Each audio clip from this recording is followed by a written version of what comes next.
Hello. आज हम लोग यूनिट 2 को स्टार्ट कर रहे हैं और यूनिट 2 का नेम है ट्रसेस। तो आप लोगों को जैसा कि पता है कि पूरी अपनी जो स्कीम चलती है 20 मार्क्स जो होते हैं हर एक यूनिट से पूछे जाते हैं। तो यहाँ से भी आपके 20 मार्क्स के क्वेश्चंस पूछे जाएंगे। तो यूनिट 2 को यदि आप लोग अच्छे से पढ़ लेते हैं, यूनिट 3 को पढ़ लेते हैं और यूनिट 1 को तो हमने कंप्लीट करा चुका है, तो यदि 3 यूनिट को भी आप बहुत अच्छे तरीके से पढ़ लेंगे तो आपकी नैया पार हो जाएगी। तो आपकी नैया को पार करने के लिए हम स्टार्ट कर रहे हैं यूनिट नंबर 2 और यूनिट नंबर 2 का नाम है ट्रसेस। तो देखिए, ट्रसेस को पढ़ने से पहले हम लोग इसके कुछ एजम्पशंस को पढ़ लेते हैं। ठीक, तो जैसे ट्रस होता क्या है, ट्रस आपका एक रेक्टेंगुलर शेप का स्ट्रक्चरल मेंबर होता है। देखने में कुछ ऐसे दिखता है। इसके बारे में हमने यूनिट 1 में भी बता रखा था, लेकिन यहाँ पर हम आपको दोबारा से बता रहे हैं। और यहाँ पर एक सपोर्ट है और साथ ही साथ यहाँ पर एक सपोर्ट है, और ये जो सपोर्ट है हिंज सपोर्ट है और ये आपके पास रोलर सपोर्ट है। तो देखिए इसके एजम्पशंस क्या क्या हैं।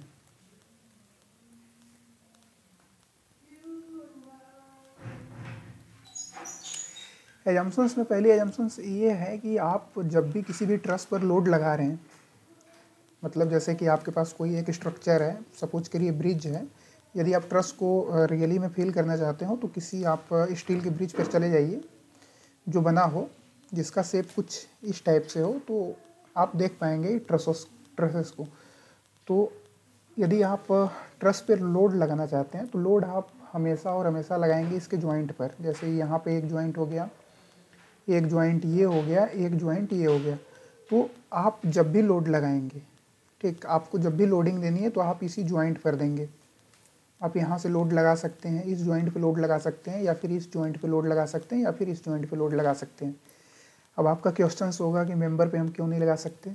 जैसे ये है, यदि आप इस पर लोड लगा देंगे, ठीक, तो ये मेंबर हो जाएगा आपका बेंड कुछ इस तरीके से, और जब भी इसमें बेंडिंग आ जाएगी तो ये ट्रस रह नहीं जाएगा, क्योंकि ट्रस में हमने आपको बता रखा है कि हमेशा या तो एक्सियल टेंशन आता है या फिर एक्सियल कंप्रेशन आता है।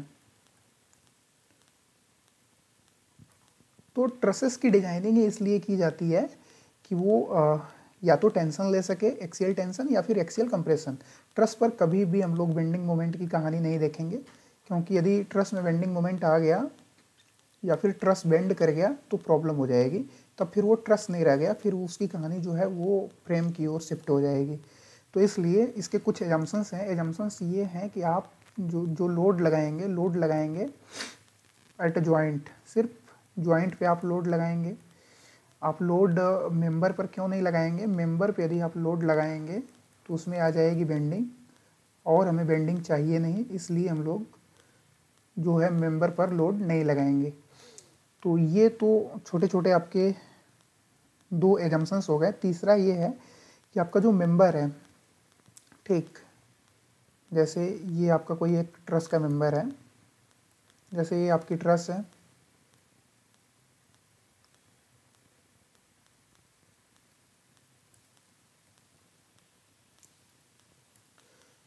तो ये जो ट्रस का मेंबर है ये स्ट्रेट होना चाहिए। ट्रस का जो मेंबर है ये स्ट्रेट होना चाहिए। स्ट्रेट क्यों होना चाहिए। यदि ये स्ट्रेट नहीं होगा, ठीक, इसमें कुछ कर्व होगा, तो जब आप लोड अप्लाई करेंगे, ठीक, तो ये बेंड हो जाएगा। यदि ये स्ट्रेट नहीं है, इसमें कुछ कर्व है, जैसे कुछ इस टाइप का हो जाए,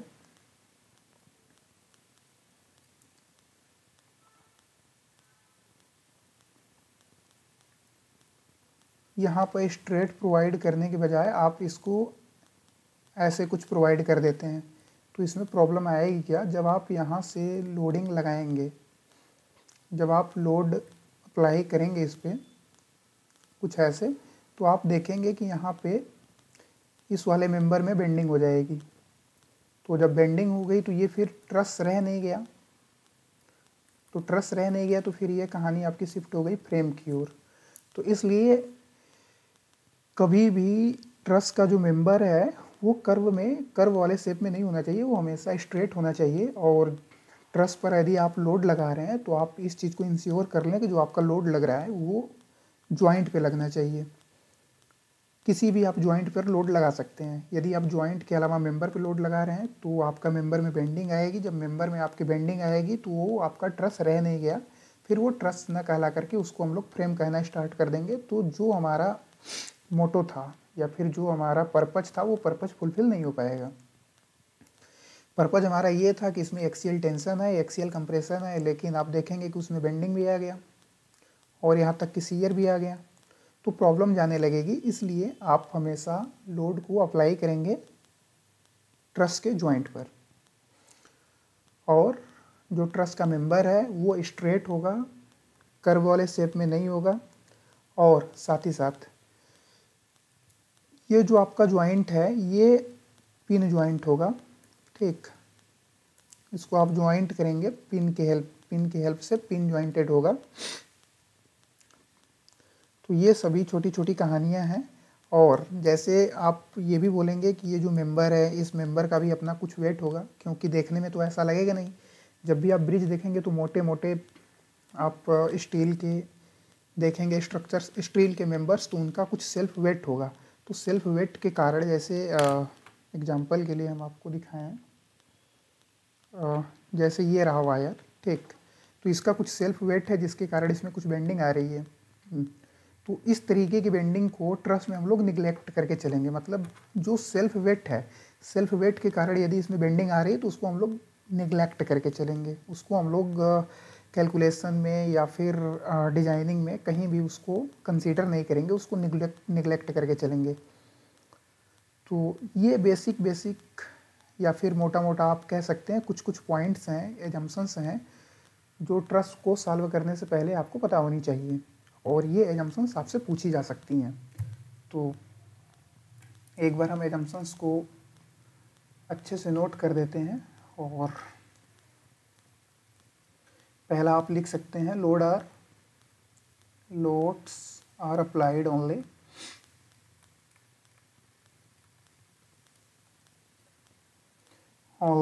एट जॉइंट।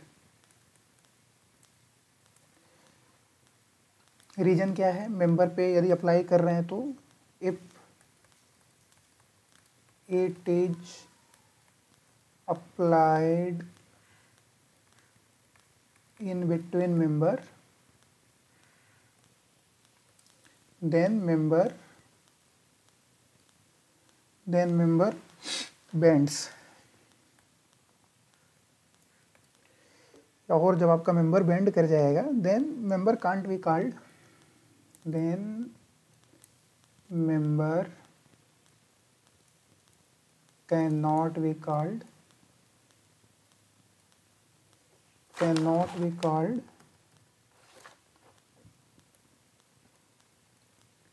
As truss. जब इसको ट्रस नहीं बोलेंगे तो क्या बोलेंगे, then it is called as frame. और दूसरा पॉइंट ये हमने बताया था आपको, क्या बताया था, member are perfectly straight, members are perfectly straight।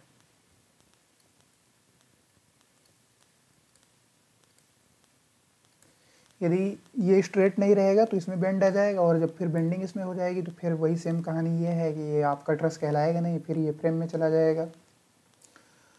और तीसरा, जो जॉइंट है ये आपका joints connected by smooth pins। तो आपका जो जॉइंट है वो स्मूथ पिन से कनेक्ट होगा। और लास्ट वाला जो था, bending moment due to self weight, bending moment due to self wait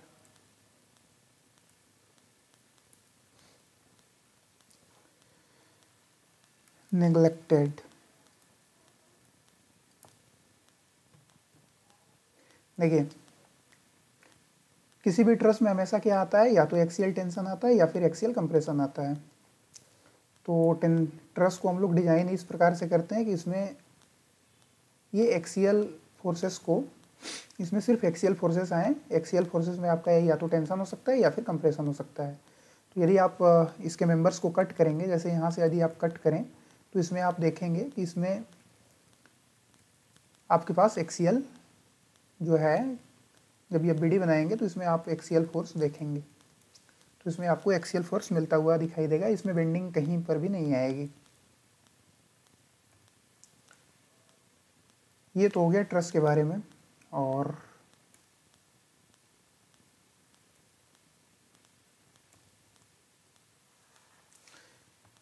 देखिए डिटर्मिनेसी ऑफ ट्रस के बारे में हमने बता रखा था, लेकिन फिर भी बता देते हैं हम। Determinacy of truss, determinacy of truss. तो यदि सपोज करिए ये आपके पास कोई ट्रस है, ठीक, एक सेकेंड,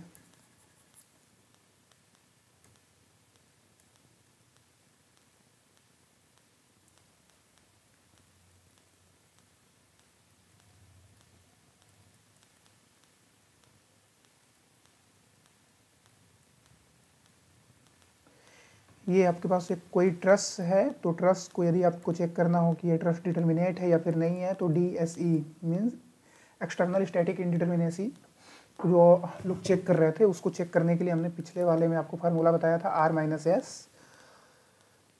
और DSI means internal static indeterminacy को कैलकुलेट करने के लिए हमने आपको बता रखा था M-2J-3। तो ये सब तो काफ़ी आपके बेसिक्स जो थे फार्मूले थे। और DS इक्वल टू आप जानते ही हैं DSE प्लस DSI।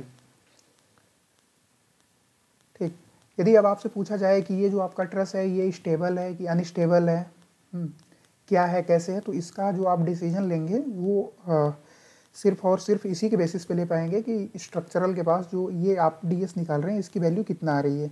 यदि DS की जो वैल्यू है ये 0 आ रही है, तो मतलब ये है कि आपका जो मेंबर है, आपकी जो ट्रस है, ट्रस आपकी स्टेबल है एंड डिटर्मिनेट भी है। यदि DS की वैल्यू ग्रेटर देन 0 आ रही है, तो आपका जो ट्रस है ये स्टेबल है, साथ ही साथ इनडिटर्मिनेट है।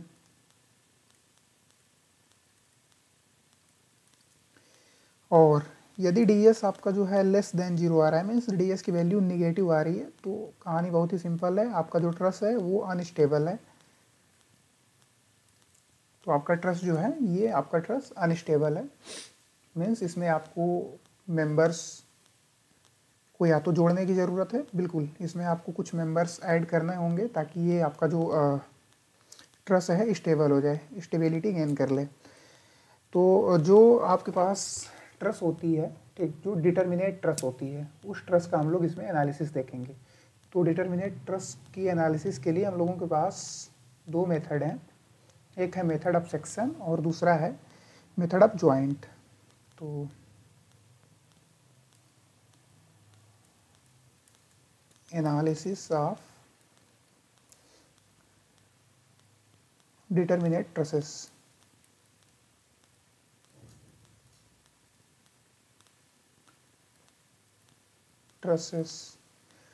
तो डिटर्मिनेट ट्रसेस को एनालिसिस करने के लिए हम लोगों के पास दो मेथड हैं। तो पहला जो मेथड है मेथड ऑफ सेक्शन है, और दूसरा जो आपके पास है मेथड ऑफ ज्वाइंट है। तो पहले का नाम है method of joint, method of joint, और दूसरा है मेथड ऑफ सेक्शन,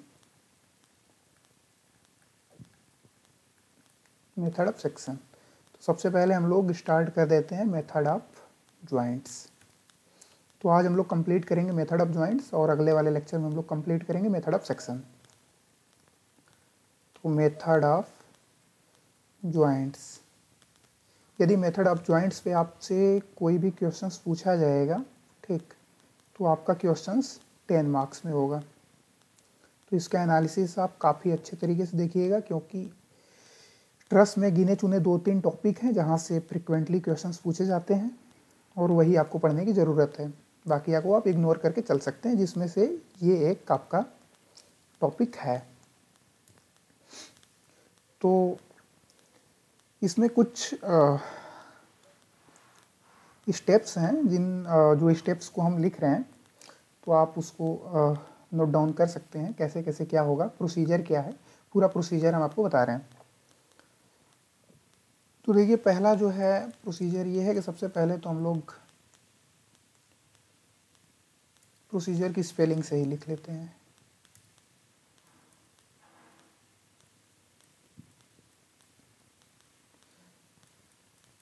सबसे पहले हम लोग कैलकुलेट करेंगे रिएक्शंस। ठीक, रिएक्शंस कहाँ के कैलकुलेट करेंगे? यहाँ। ठीक, यहाँ के हम लोग पहले कैलकुलेट करेंगे रिएक्शंस। तो पहला हम लोगों का जो काम है वो ये काम है, find support reactions. Find support reactions,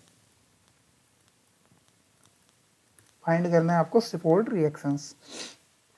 ठीक, और सपोर्ट रिएक्शंस को फाइंड करने के लिए आप जो यूज में लेने वाले हैं समेसन Fx इक्वल टू 0 को ले लेंगे, और समेसन Fy इक्वल टू 0, और समेसन m, ठीक, moment at any point equal to 0। Equilibrium means आप इक्विलिब्रियम इक्वेशंस को यूज करके सपोर्ट रिएक्शंस निकालेंगे। तो आपका पहला काम होगा कि सपोर्ट रिएक्शंस को कैलकुलेट करना, और सपोर्ट रिएक्शंस को कैलकुलेट करने के लिए आपको यूज करना है इक्विलिब्रियम इक्वेशंस। तो इक्विलिब्रियम इक्वेशंस आपको पता ही है कि होता है समेसन अप, मीन्स जितने भी हॉरिजॉन्टल डायरेक्शन में फोर्सेस जा रहे हैं सभी का यदि आप समेसन करेंगे, सबको सम करेंगे, तो वो 0 के इक्वल होगा। साथ ही साथ वर्टिकल डायरेक्शन में जो भी फोर्सेस जा रहे हैं यदि उनको सभी को आप सम करते हैं तो उनका भी 0 होगा। यदि आप किसी एक पॉइंट पर मोमेंट ले लेते हैं, ठीक, उसी पॉइंट के अबाउट, तो उस पॉइंट पे जो मोमेंट आएगा वो 0 होगा। और साथ ही साथ दूसरा आप लोग जो दूसरा नंबर है स्टेप 2, ये आपका हो गया स्टेप 1। स्टेप 2 में आपको क्या करना है,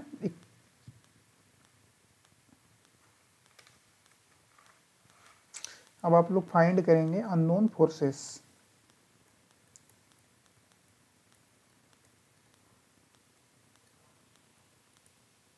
ठीक, अननोन फोर्सेस फाइंड करना है, और अननोन फोर्सेस को फाइंड करने के लिए हम लोग जो यूज करेंगे summation of x equal to 0 और summation of y equal to 0। अब आपका क्वेश्चन होगा कि हम मोमेंट को क्यों नहीं कंसीडर कर रहे हैं? मोमेंट को हम इसलिए कंसीडर नहीं कर रहे हैं क्योंकि ट्रस्ट के मेंबर में कभी भी मोमेंट नहीं आएगा, कभी भी बेंडिंग मोमेंट नहीं आएगा, इसलिए हम लोग मोमेंट को यहाँ पे कंसीडर नहीं करके चलेंगे। ठीक, तो अननोन फोर्सेस को फाइंड करने के लिए हम इन दो इक्वेशंस का यूज करने वाले हैं। Means X summation of x equal to 0 means x direction में जो भी जा रहे हैं, मेंबर पे जो भी फोर्सेस लग रहे हैं, और साथ ही साथ y डायरेक्शन में जो भी लग रहे हैं उनको हम लोग 0 करके अननोन फोर्सेस को कैलकुलेट कर लेंगे। और आपका जो स्टेप 3 होगा,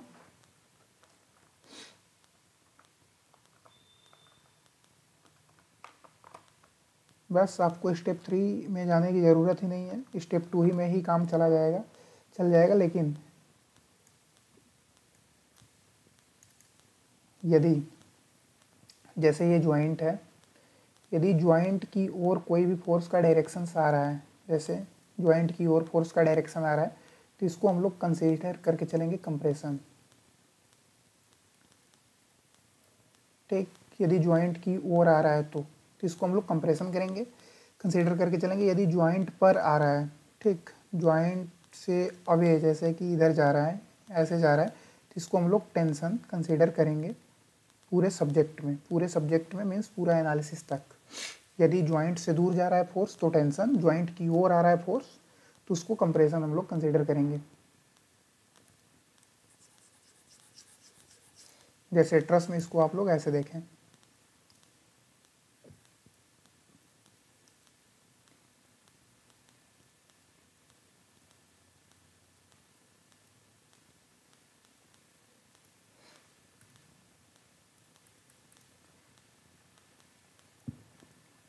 ये कोई ट्रस है और ये रहा आपका ज्वाइंट।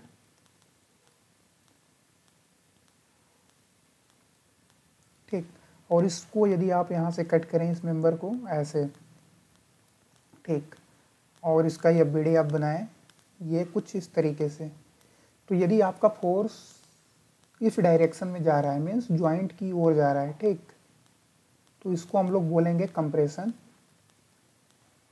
कि आपका जो फोर्स है ये कंप्रेशन में है। यदि कोई दूसरा फोर्स है और ये आपका ज्वाइंट से दूर जा रहा है, सपोज करें ऐसे ही इसी ज्वाइंट से दूर जा रहा है, तो इसको बोलेंगे हम लोग टेंशन। तो इसको पूरे सब्जेक्ट में हम लोग कंसीडर करके चलेंगे। यदि फोर्स आपका ज्वाइंट की ओर आ रहा है तो कंप्रेशन, ज्वाइंट से दूर जा रहा है तो टेंशन।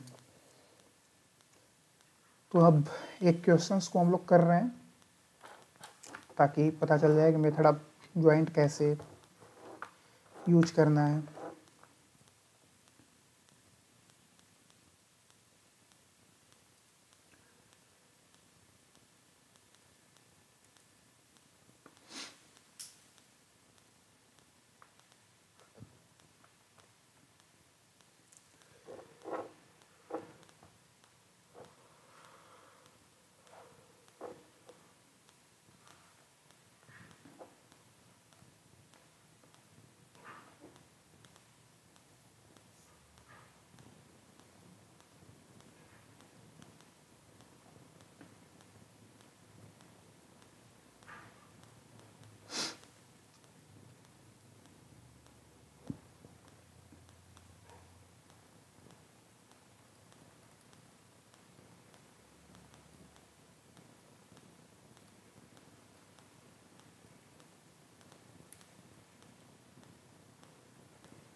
ये रहा आपके पास क्वेश्चंस, तो इसी को हम लोग कैलकुलेट कर रहे हैं, ठीक। तो सबसे पहले हम लोगों का काम है सपोर्ट रिएक्शंस को कैलकुलेट करना। तो सबसे पहले हम लोग सपोर्ट रिएक्शंस को कैलकुलेट कर रहे हैं। तो आपके ये वर्टिकल डायरेक्शन में आ गया, ये साथ ही साथ आपके पास हॉरिजॉन्टल डायरेक्शन में आ गया, और ये भी आपके पास वर्टिकल डायरेक्शन में आ गया। ये हॉरिजॉन्टल मूव करेगा नहीं क्योंकि ये हिंज है, यहाँ से ये ऐसे मूव नहीं कर सकता। तो इसके लिए हम लोगों को क्या करना है, इसके लिए करना कुछ नहीं है, इक्विलिब्रियम इक्वेशंस को यूज करना है। तो Fx इक्वल टू 0, तो x डायरेक्शंस में जो फोर्स लग रहा है हम लोगों के पास सिर्फ यही फोर्स लग रहा है। यदि इसका नाम A, B, C, तो जो A है, ठीक, H A, B A and B B, तो H A equal to 0 means oriental direction में कोई भी फोर्स नहीं लग रहा है, ठीक। अब दूसरे नंबर पे क्या करना है, दूसरे नंबर पे summation of F Y equal to 0, ठीक। तो वर्टिकल डायरेक्शन में तीन फोर्सेस हैं, एक है बी ए प्लस बी बी, और साथ ही साथ आपके पास है पी।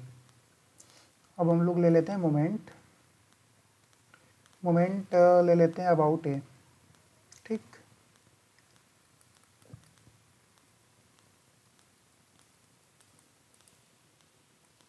तो इसका जो लेंथ एल कंसीडर कर लेते हैं, और ये जो एंगल है, ये एंगल सपोज करिए 60 डिग्री है। तो जब इसकी लेंथ एल है तो ये यहाँ से हो गया आपका l/2, तो इसकी जो लेंथ आ जाएगी ये आ जाएगी आपकी √3/2l। इसको आप निकाल सकते हैं आराम से पाइथागोरस ट्रिग्नोमेट्री लगा करके, ये तो आम बात है। तो अब हम लोग लेंगे मोमेंट, ठीक। तो मोमेंट ले रहे हैं हम लोग। जब मोमेंट लेंगे तो मोमेंट लेने के बाद हम लोगों के पास फोर्सेस जो हैं निकल करके चले आएंगे।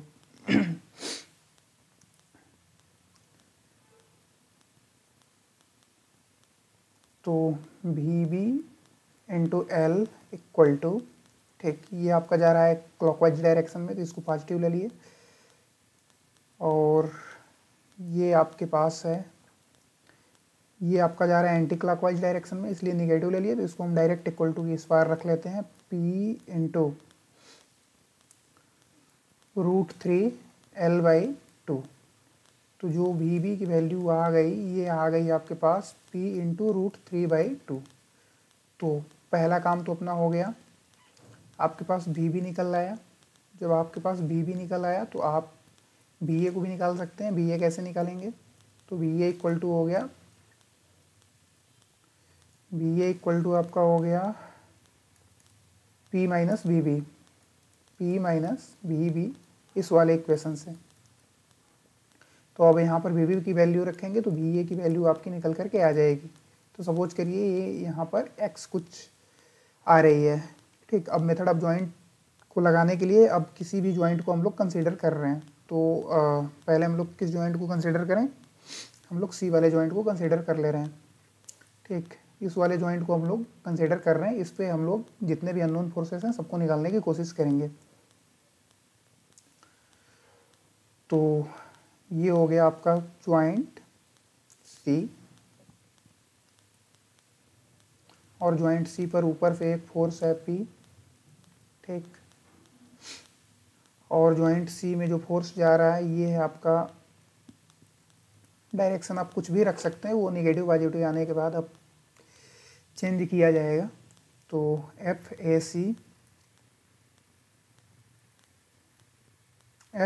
सी और इसमें आपके पास हो गया एफ बी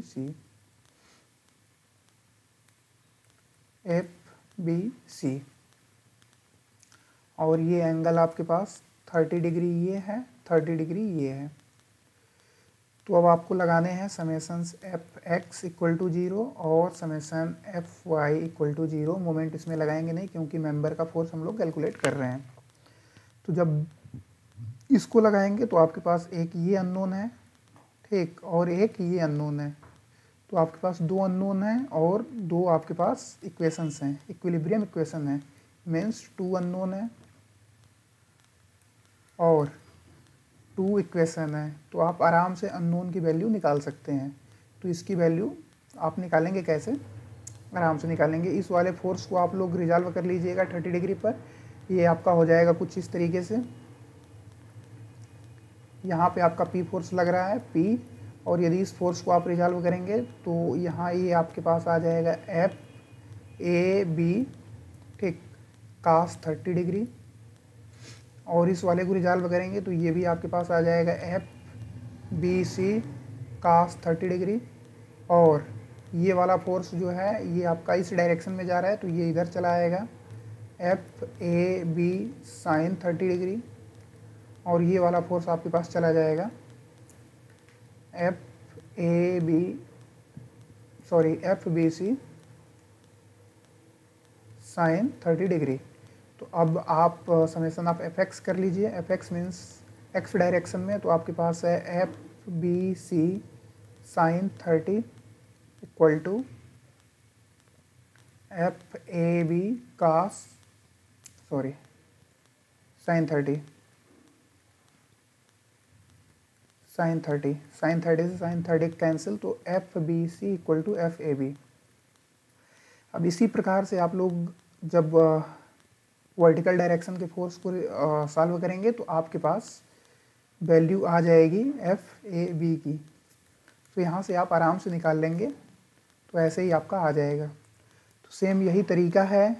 अभी हमने जॉइंट सी को कंसीडर किया है, इसके बाद आप जॉइंट बी को कंसीडर कर लीजिएगा, इसके बाद ऑटोमेटिक जॉइंट ए पर आ जाएगा, क्योंकि ये आप मीन्स यहाँ का जब आप फोर्स निकाल लिए, यहाँ का फोर्स निकाल लिए, यहाँ का फोर्स निकाल लिए तो हो गया। तो इस तरीके से आप सॉल्व करेंगे मेथड ऑफ जॉइंट्स को यूज करके। और मेथड ऑफ सेक्शंस के बारे में हम लोग कल डिस्कस करेंगे, लेकिन उसके डिस्कशन से पहले हम लोग इस पर एक अच्छा सा क्वेश्चंस करेंगे, ठीक। तो अब मिलते हैं हम लोग अगले लेक्चर में, क्योंकि ये आपका आधा घंटे का लेक्चर हो चुका है। तो बाय बाय।